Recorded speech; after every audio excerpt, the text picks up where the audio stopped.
Welcome to Wellspring on the Air. I'm Lindsey Steffen, a therapist at Wellspring and the host of today's show about ADHD in adults. So today I'm here with Nicole Velez-Alfonso. She's going to be sharing about ADHD and different symptoms, how it's treated. So thank you so much for being here today, Nicole. Thank you so much, Lindsey. Honestly, this is close to my heart, this topic, because I do have a son who is 12 and was diagnosed with ADHD when he was in second grade. And my husband, which is very common when our child was diagnosed, we're like, oh, you too, huh? Like, this makes sense. Okay. Yes. So, I live in this. And so it's really important for me to share with other people just some of what you could be experiencing, because it really makes a difference to know that this is what it is. Sometimes you could be really hard on yourself about certain things you can't do, or you just can't follow through and you can't get it done and whatever it is. And you have a special brain. It's not a bad brain. It's just special. It's different. It's wired differently. People with ADHD are amazing, and they have such great ideas and great just an ability to do certain things in certain ways. But the other people that don't have ADHD sometimes don't get it and don't understand it. So they're like, I'm not tracking with you. But if you really get to it, you're like, maybe there's some genius there, something super creative. But I know Nicole's done some of these shows with us specifically on ADHD because she's really an expert, both professionally and personally. They've had their own journey as a family. So we love to hear your info and your stories. So let's dive in, because I know the show always goes by too quickly. But I know we have a lot of info. Yeah. So why don't you just go ahead and share some symptoms of ADD, ADHD in adults? So there's 4 main categories of symptoms, and I want to start with the main one, which is trouble concentrating and staying focused. That's what we all consider to be, an attention deficit. But I do want to say that sometimes this is a misleading label, because adults with ADHD are able to focus phenomenally on tasks that they love and just are really passionate and engaged about. What they do have difficulty staying focused on is the mundane stuff, the stuff that's not so exciting. So you can become easily distracted by just irrelevant things, just like sights, sounds, anything that's going on, and you can become bored very quickly. So it has to be exciting. My husband is like, if you don't capture my attention in the first 30 seconds to a minute, I'm out, Yeah, I'm not staying for the rest of the story. Yes. Okay. So some of the things that may be overlooked in adults particularly is that this sense of hyperactivity and impulsivity, it could be really, really difficult. And it doesn't necessarily show up so much as it does in children, which is like, you could sense that hyperactivity, that high energy, like moving around all the time. That it's not necessarily like that. It's more like your mind is racing. There's a lot of thoughts in your mind. So that's the hyperactivity can be in your brain. You're kind of like all over the place in your mind. Obviously, there's restlessness and fidgetiness, but that's huge. When you're talking to someone and they're kind of like somewhere else, that's like a lot of what ADHD looks like in a relationship. You're trying to have a conversation, the person's somewhere else. Yeah. So you're trying to talk about one topic, and then they start talking about something else that they notice. And you're like, wait, we didn't finish this, but they just can't stick with it. Right. Yeah. I've seen that with clients where we're on something. I'm like, wait, let's circle back to where we were, because they're just all over the place sometimes. That's right. And oftentimes we call that kind of squirrel, a squirrel, it's just that's very common when we talk about ADHD, because you're on something and suddenly, I got distracted and now I'm talking about something else and now we're going to somebody else. So anyway, so let me keep going here. Becoming easily distracted by low priority activities. So if you're doing something that's not that interesting, you will be very easily distracted because it's not grasping your attention. It's not stimulating. It's not exciting and engaging. Having so many stimulus thoughts, and it's difficult to follow just one. So, you have a lot of things on your mind and it's hard to just do one thing or follow one thing. Difficulty paying attention or focusing, such as when reading or listening.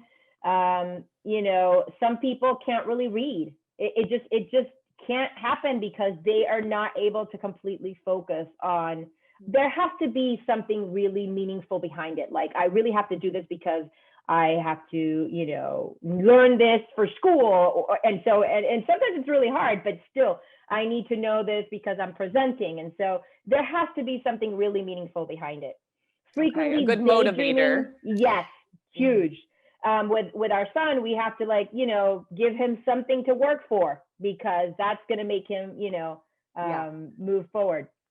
Frequently daydreaming or zoning out without realizing, even in the middle of a conversation. So you could be talking to someone and they're out. You're like, are you with me? No. Okay. Yeah. So yeah, I can see how this could be, though, frustrating in a relationship, because it feels like you're not listening, you don't care, but really that's not the case, right? It's just that their mind is free flowing. That's huge in relationships, especially in marriages, because you really do think this person doesn't care of what I'm talking about. And the truth is that their brain is just somewhere else, and they're, you know, and so I often with Oscar, I'm like, Papa, come back to me. Yeah. Come here, you know. So I just remind him, you know, come back, and he's like, yeah, okay. You know, because that's just the way, you know, the way it is. And I don't get resentful anymore as I used to, I want to say, because now I get it. Like, now I understand. It's not personal. Exactly. Struggling to complete tasks, even ones that are simple, tendency to overlook details, leading to errors and incomplete work, poor listening skills, hard time remembering conversations and following directions, and getting quickly bored and seeking out new stimulation experiences. So, yes. This is more I know that there's kind of actually another side of the coin that people don't think of with ADHD, but this is more the inattention, not, you know, struggling with concentration or staying on one task. But what about the piece of hyper focus? Our audience might not be as familiar with that. So, you know, you probably know that people with ADHD have trouble focusing, but they are fantastic at super focusing on the things that they love and the things that are really rewarding to them. So this is somewhat paradoxical in a way, because they do not so good at focusing on certain things, but on things that they really love, they're super good. Sometimes overly, like, that's why the hyper is in before focus, because it's really intense. It's really in there, you know. And the reason they do that is because they really want to tune out the chaos. It's like that place where they can finally just be on one thing, and there's not like tons of things in their mind. Okay.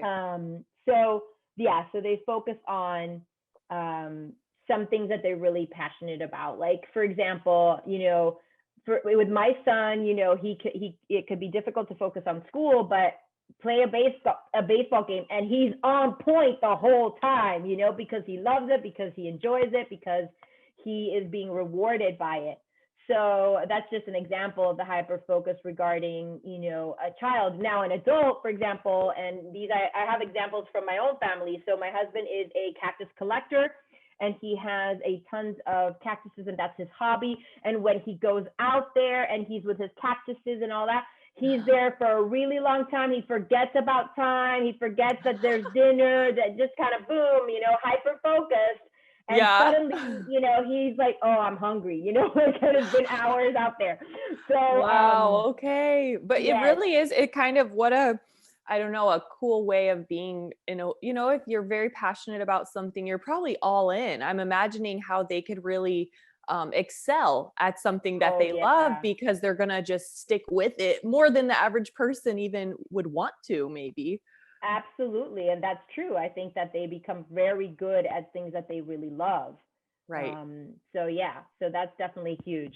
The only thing that happens with hyperfocus is that it can definitely lead to work and relationship problems, because like I said, if my husband's out there for a few hours and I'm like, what's going on? Like, you need to come, you need to, you know, Sure. it can create some relationship issues, as well as in work. If you are hyper focused on certain part of your work and you then don't dismiss other parts of your job, and so that can create issues there as well. Okay. Okay, the second point is disorganization and forgetfulness. Okay, so when you have an adult ADHD, life often seems pretty chaotic and out of control. And so staying organized and on top of things can be extremely challenging. Okay. So, there needs to be things like prioritizing, right? To-do lists, in order to keep track of tasks and responsibilities, and being able to manage your time. Sometimes it's great to have reminders, right, in your phone, and alarms, that go off if you need to stop what you're doing and do something else. Okay. But some of the symptoms that have to do with these disorganization and forgetfulness is poor organizational skills. So maybe messy. A lot of areas in your home can be messy. Your home, your desk, your car can be messy and cluttered. Tendency to procrastinate. You leave things till the last minute. Okay. You're relating, huh? You're remembering. Like my son telling me that he only needs one day to study. I'm like, try that and see how that works. And then because they also learn at their own time and their own way. Like, you could tell them 300 times, like, this is what you should do, but they're going to learn by experience. And so that can be hard for parents. Yeah, because you want to see your kids be successful. But sometimes maybe you do have to let them learn the hard way to an extent. Okay, trouble starting and finishing projects. So it's difficult to start something, and it's difficult to actually finish it. You kind of maybe leave it, in the middle, kind of not finished. Chronic lateness, so being late to places. This can, of course, affect relationships and work. Frequently forgetting appointments, commitments, deadlines. That's huge.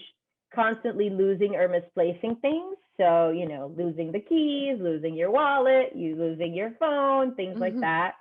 And then underestimating the time it will take to complete tasks. So you think it'll be only, this certain amount of time, and then suddenly it's not, and you become highly overwhelmed because of that. Yeah. And I know that we'll probably get into this a little bit, but people with untreated ADHD can start to have anxiety and depression because it feels like you're always failing. I'm sure we'll get there, but just think of this. These are kind of what we think of as just run-of-the-mill life skills that we all need. So if you're struggling even to find your keys, your wallet, things to get out the door, you're not remembering appointments, you're going to start feeling like, how do I even do life? I'm not. So I'm sure we'll dive into that. One thing leads to another. You can't find the keys on time. You become late to something, and that makes you feel really bad, because now you're gonna, have people are gonna see you as this late person, or So it definitely has an impact. And I'll say it now since we're on it. There is a higher chance of comorbidity with anxiety, depression, sometimes even OCD with people that have ADHD and ADD. So I think that's important to consider, because sometimes it's the ADHD that's causing the anxiety. And I'll go ahead and say, in our family, that is the case. The case is that my son and my husband both struggle with some anxiety, and once they were treated with medication, their anxiety subsided. Okay. And so the ADHD symptoms subside, and their anxiety subsides. So, so there's hope. There's definitely a connection, and definitely, yes, there's hope. Yeah. Okay. Well, we're going to take a short break. I know that we've gone through 2 of the symptoms. We'll take a break here and come back and join us for the second half of the show, and we'll go through 2 more of the main symptoms of ADHD. So I'm Lindsey Steffen with Wellspring on the Air, and we'll be right back. Welcome back to Wellspring on the Air. I'm Lindsey Steffen, and we are here. I'm with Nicole Velez-Alfonso. We're talking about ADHD in adults. So if you missed the first half of our show, definitely go to your favorite podcast channel, Wellspring on the Air. We talked about 2 of the main symptoms in adults, which is trouble concentrating and staying focused, as well as disorganization and forgetfulness. So let's continue, Nicole, with one of the 3 and 4 symptoms. Let's go through that. So impulsivity, and I think we all know this, it's when we just have trouble inhibiting our behaviors, comments, or responses. So you might act before thinking, and you might react without considering the consequences. And some of these symptoms may be frequently interrupting others and talking over them, poor self-control, some addictive tendencies, blurting out thoughts that are rude or inappropriate without thinking, acting recklessly or spontaneously without regard for consequences, trouble behaving in socially appropriate ways. So it's such as sitting still in a long meeting. So that's that. Now, there's also this emotional piece, okay? Having a hard time managing feelings and emotions. Sure. This is often overlooked. And so it's really important that we discuss this. So you get easily flustered and stressed out, overwhelmed easily, okay? Irritability or short and explosive during times when you become just angry and just overwhelmed. Low self-esteem, a sense of insecurity or underachievement, and we know this because obviously, you know, if we have some goals and we can't meet them because of our distractibility or because we just forget, then that leads to low self-esteem. Trouble staying motivated, and hypersensitive to criticism. So it's hard to receive some criticism and from others. Now the fourth is hyperactivity or restlessness. And we talked about this earlier, and hyperactivity in adults with ADHD may appear the same as it does in kids. You may be highly energetic and perpetually on the go as if driven by a motor. But there's also that racing thoughts, okay? So feelings of inner restlessness, agitation, and the racing thoughts, which is often seen more in adults because instead, you know, adults have a better way of managing their energy. They know what's appropriate, what's inappropriate in settings, but the racing thoughts is something you don't see, but it's still hyperactive. Okay. Right. So there's still chaos inside internally, even if you're not externally showing it or behaving in a certain way. Correct. And then getting bored easily, craving excitement, tendency to take risks. Okay. There's a 30% higher chance of you becoming an addict if you have ADHD, because you know that those are risky behaviors. You need excitement. You crave excitement.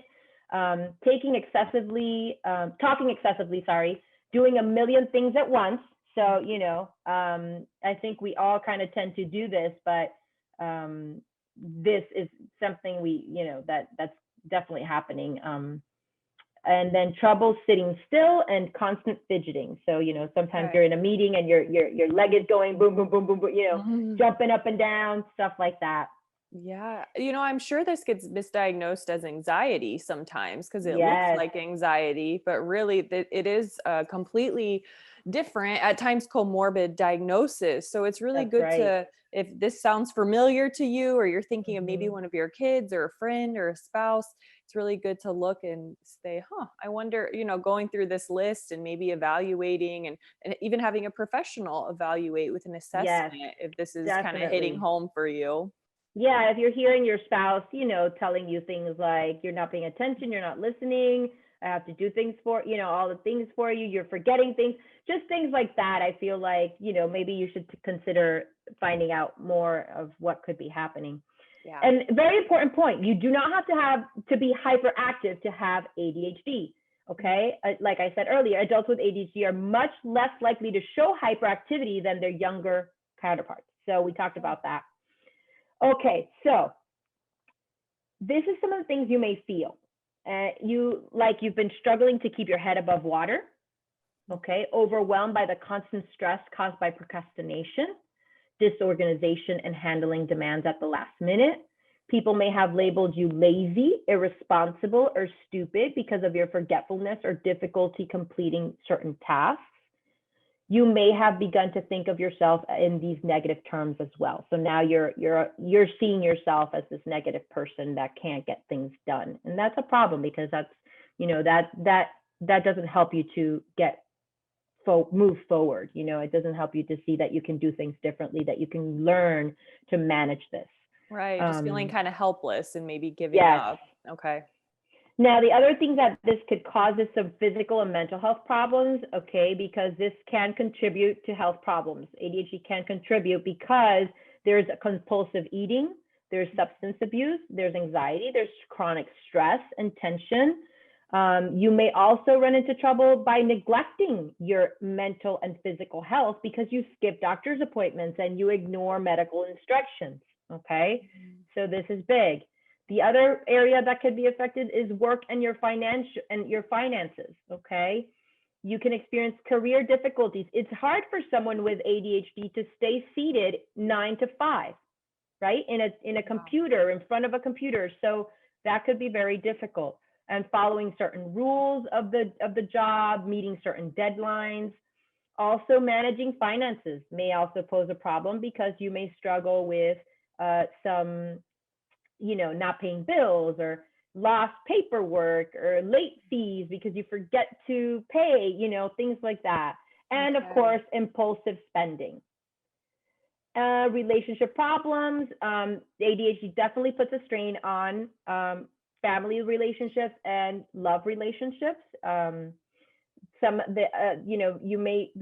spouse may be nagging for the loved one to be tidy and keep things up and listening and to get organized.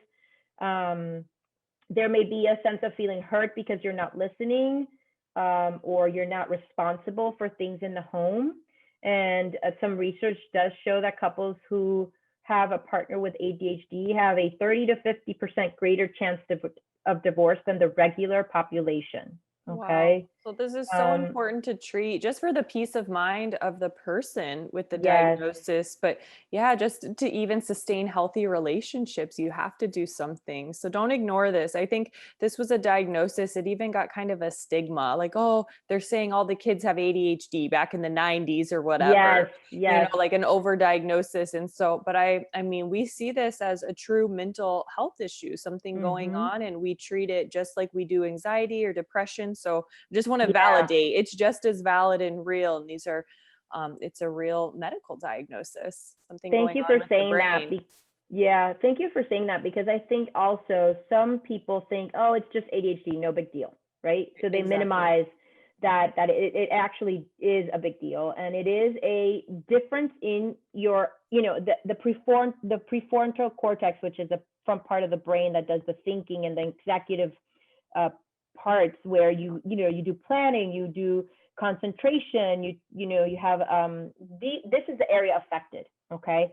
And so this is a neurological thing. This isn't a thing that's just going to kind of go away. And I think that's important for everybody to know. Some people definitely grow to manage it well. Some people, it does still continue to affect greatly. So So how do you help yourself? And the first step, which I'm glad you're listening, because the first step is to educate yourself. Like, find out what ADHD is. What does it look like for you? How is it causing trouble for you if you find yourself in this place of like, oh, maybe I do have this? Like I said earlier, my son was diagnosed, and in that psychiatrist appointment, when she was asking all these questions to my son, my husband's like, I have this. Okay, I need to set up an appointment with you. So wow. Okay. That's how, and it's very common that's the way an adult finds out that they have ADHD, okay? That their child has it. And of course, we know that there's a strong hereditary component here. Right. So it's important to, if you have a child with ADHD, maybe you should look at yourself, right? And say, oh, maybe I have some of these symptoms, and, explore that. I'm not saying you have it, but explore it. Right. Because armed with understanding of these challenges, you are able to learn strategies and tools to help you make real changes that could improve your relationships, your work, everything in your life. Awesome. Important. Exercise. Exercise is huge. It's really like medicine. Okay. And we won't get to that right now, but it really is, because it brings blood flow through the brain. It brings, it really helps with dopamine. Okay. And so it's really good. Exercise is great. You can release the energy that you have kind of bottled up, and it allows you to think clearer. Awesome. Eating a wide variety of healthy foods, limiting the sugary foods, because those will cause mood swings. Okay, I didn't know. And that's for everyone, by the way, but more for those with ADHD, because you can become highly sensitive to these things. Okay. So Yes. it's even more of an impact. Wow. Yes. Getting plenty of sleep, of course. A lot of people with ADHD have some difficulty sleeping. So establishing certain, routines at night that can help you go to sleep. And because if you do not sleep well, then all these symptoms that you experience will become bigger and greater. So there will be more difficulty focusing, more difficulty managing your stress level, more difficulty staying productive. So sleep is so, so, so important. Okay. Try to practice better time management. I know that could be hard if you're kind of really hard at this, but set certain deadlines and even with small tasks, right? Your to-do list, use a timer, use alarms, take breaks regularly, get up, move around, avoid a pile of work, tons of work that can become super overwhelming. And then that leads to more procrastination because if you get to that, then it's like so much to do. Right. You have to learn to manage it along the way. Yeah. Yes. And then you can face it is what I'm hearing. Yes. Work on your relationships, schedule activities with friends, keep engaged, stay vigilant in conversations, and listen when others are speaking and try not to speak or text or email at the same time. And cultivate relationships with people who are sympathetic and understanding of your struggle with ADHD. Sometimes educate your friends a little bit. Hey, I do suffer from ADHD. If I'm not listening, just tell me, hey, come back to me, or something that, you could let them know that, you are, you struggle with this. Create a supportive work environment, again, make use of those lists, maybe color code things in your calendar, reminders, certain rituals could be helpful, that structure of having certain habits. And then practice some mindfulness. I know this could be really, really difficult for people with ADHD, but that does help your mind to calm down and gain more control over your own emotions. Awesome. Start short, start sweet, short and sweet, and maybe you could grow with that. Awesome. And if anything, sorry, I know we're out of time, right? Yeah, I was going to say we're out of time. So fit in. I know you have a couple resources to give our audience. Yes, resources. Okay, guys. So to learn more about this, there is certain organizations, CHADD.org. It's CHADD.org. It stands for Children and Adults with ADHD. An amazing organization with tons of resources on learning about it. There's also attitudemag.com, a lot of articles about how ADHD can affect you. There is a great author. Her name is Melissa Orlov. She is all about how ADHD affects the couple. Okay, so she has certain books: The ADHD Effect on Marriage, The Couple's Guide to The Couple's Guide to Thriving with ADHD, and Married to Distraction. Also, Dr. Ned Hallowell. He is an expert in ADHD from young children to adults. He has several books out. The latest one is ADHD 2.0. And I want to leave you with this amazing quote from him, which I love. It says, ADHD is like having a Ferrari brain with bicycle brakes. Strengthen the brakes and you have a champion. So I love that. We can all be champions. Yes. So a lot of hope, and even starting to see it eventually as an asset in a cool part of you that helps you do things that others can't do. It's a superpower. It really is. Well, thank you so much, Nicole, for joining us today and educating us on all of this. Again, listeners, if you joined the program midstream, you can find the show and others on our podcast. Wellspring on the Air is the podcast channel, or you can go to our blog on wellspringmiami.org. The title of today's show was ADHD in Adults. Reach out to us if you want to drop us a comment or question. You can email us at ontheair@wellspringmiami.org. It's time to wrap up. This is Lindsey, Steffen with Wellspring on the Air, because hearts and minds matter.